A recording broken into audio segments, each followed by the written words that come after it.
Hi, it's me again. Today we're going to talk a little bit more about the structure of the cabinets. And I know I've touched on it in the previous videos, but I'd like to get into a little more detail. I will never, ever recommend doing some type of a particle board box. These are super popular in your big box stores. It's one of the places that some people like to try and save money because plywood boxes are more expensive. Here is the challenge, whether you call it particle board, high density press board, MDF, all of those are shavings or sawdust, basically from woodcuts, pressed with or without chemicals, depending on the process and the manufacturer, into a high density fiberboard. Basically, that's what that is. And so, and everybody calls it something different. Every manufacturer is going to have their version of. Most of the people that you talk to that sell that will tell you it's fine. It'll last as long as you want it to. It's structurally stable. My experience after almost 20 years of doing this is I replace a lot of high density fiberboard, MDF, particle board cabinet boxes. So there's a couple of places that they are structurally unstable over time. First thing that you're going to find is that they don't hold up to water, no matter what. And if you are doing, hinges have to be drilled into the face frame most often, but depending on the manufacturer, they can be drilled into the side of the cabinet. So your side walls of your cabinet, your little holes for your adjustable shelves are all drilled right into the sides of the cabinet. So these are spaces that moisture can get into. And so if you live in any kind of a humid climate, which we do here in the Northwest or in the Southeast, the humidity levels and the amount of moisture in the air, I highly do not recommend. Sink boxes, especially anywhere you're going to have wet areas, do not recommend. I don't like them anyway, but if you're absolutely strapped, most of the places that you will find particle board boxes is when builders are involved in large tract home developments, apartment complexes. You're talking large multi-family, multi-unit builds where the builder is trying to save money. That's one of the places that they'll do it because it can be upwards of $1,000 to a couple of $1,000s per kitchen to put in plywood boxes. However, if you want your kitchen to last 20 years, then I really don't recommend that you do particle board. You'd have to go really easy on your cabinets. You'd have to pay attention to them all the time, where your drawer guides are drilled in to the cabinet boxes, whether or not there's moisture, whether or not anything has gotten into the sideboards, all of that, sidewalls, excuse me. So, not a big fan. If you absolutely have to, definitely do plywood boxes on your sink bases or next to your dishwashers or your cooktops, where you're going to have a lot of moisture and humidity, temperature changes, that kind of thing. If that's where you absolutely have to do it, then that's that. So most companies will offer, all companies that I'm aware of actually, offer plywood as an option. It's always an upgrade, so if they're quoting you standard cabinets, you have to specifically say you want plywood boxes.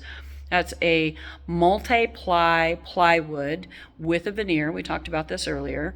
1/2 inch is what you're looking for in your sidewalls at the very least.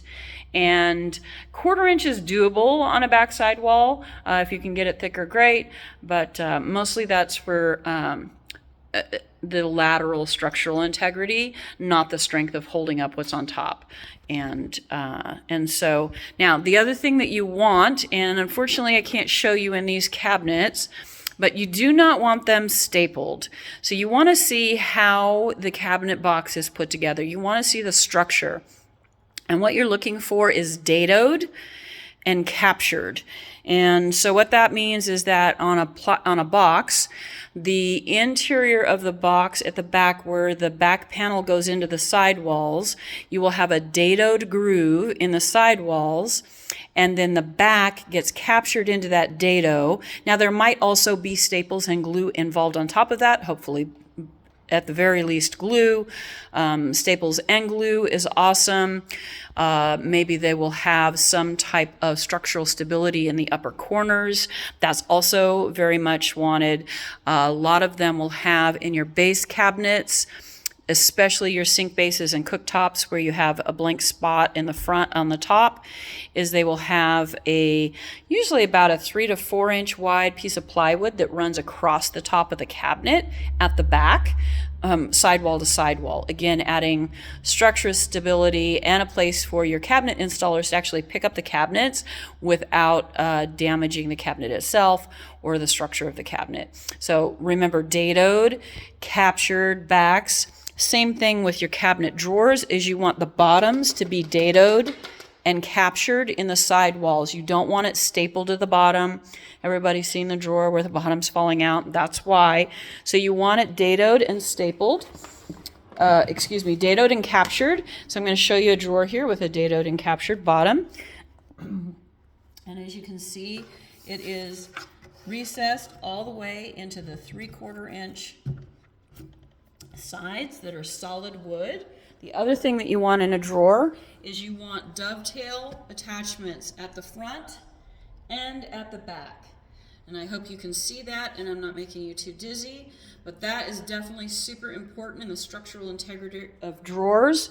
And so that's what you're looking for, is a dovetail construction in the drawers and captured bottoms, dadoed and captured bottoms, and dadoed and captured backs on your cabinets. Now that is structural integrity, and that it will greatly inform how many years your cabinet is going to hold up to use, heavy duty use, especially if you have children. Teenagers are not easy on cabinets, and some people, I'm really not that easy on my cabinets. I make a mess in the kitchen all the time, and I can get in a hurry and yank on things the way they're not supposed to be yanked on. So I need to make sure that my cabinet's going to hold up. Now I know that most people don't necessarily plan on being in their houses 20 to 30 years, as has been previously the experience. But if you're looking at your custom home and you're planning on being in your home longer than 10 years, that's always right around my break point when I'm recommending things to my clients, is if you plan on being in the home for a minimum of 10 years, the last thing you want to do 10 years or 12 years or whatever down the road, you decide to sell, and now you've got cabinets that are maybe not quite holding up to the wear and tear you've put on them for the last 10 years. Now you're looking at an extra expense or taking a discount on your sale price before you even sell. Be aware that most remodels happen in the 12 to 20 year mark. If somebody's buying your house and your cabinets have been in for longer than 10 years, they might or might not want to redo your space anyway. So that's an investment question. But as far as, cabinets holding up to time and your use, if you're planning on being in your property, in your house, in your home, that you've created for yourself longer than 10 years, you definitely want to make sure that your cabinets have structural integrity to them. So that's structure. I hope I answered most of those questions and that you have a wonderful day. Thanks again for listening.